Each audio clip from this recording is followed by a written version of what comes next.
Buffer up and share. We can do it, we can do it. Buffer up and share. We can do it, we can do it. Buffer up and share. We can do it, we can do it. Buffer up and share. We can do it, we can do it. Everything we share. Be careful one another, we're a team. We like to help each other, we all know. We puff along together, everything just works out fine. Everything we share. Be careful one another, and that's why we try to help each other, we all know. We puff along together, everything just works out fine. Everything we share. Be careful one another, and that's why we try to help each other, we all know. We puff along together, everything just works out fine.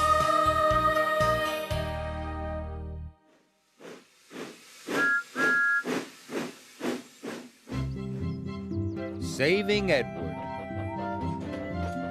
It was summertime on the island of Sodor.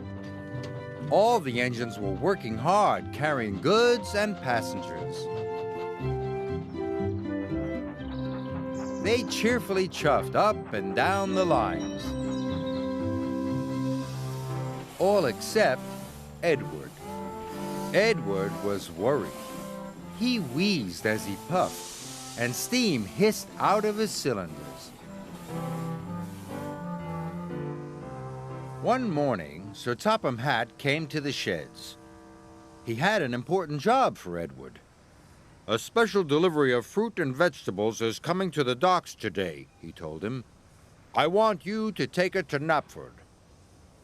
"Yes, sir," said Edward, but he was worried about his wheeze. It felt worse today.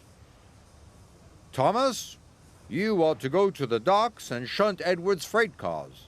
After that, you can carry on with your usual jobs." "Yes, sir," said Thomas eagerly. Thomas and Edward puffed to the water tower. Edward tried to stop wheezing, but he couldn't.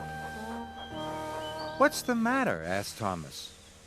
"You don't sound well." "I can't seem to get up steam properly," said Edward. "But I'll manage. Don't tell anyone, Thomas." Thomas wasn't sure about this.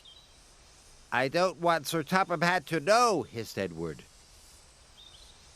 Thomas could see Edward was worried, so he agreed. He hurried off to shunt Edward's freight cars.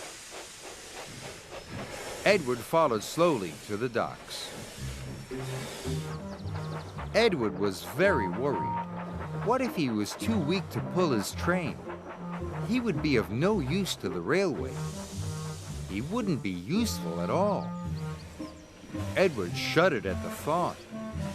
"Must keep going, must keep going," he wheezed fearfully. At the docks, Thomas had shunted Edward's freight cars into place for him. Soon, Edward was coupled up and ready to go. "Go on, Edward, you can do it," called Thomas encouragingly. Edward puffed as hard as he could, but the train hardly moved at all. "I'm sorry, Thomas," Edward wheezed miserably. "I'm not a really useful engine anymore. Sir Topham Hatt will have to send me for scrap." Thomas was very upset. He wanted to help Edward. "I'll do my other jobs first," Thomas said. "Then I'll pull the train for you." Edward watched Thomas puff away. He wasn't sure if it was right to let Thomas do his job. Edward felt very worried. Thomas needed to do all his jobs as quickly as possible so that he had time to pull Edward's train.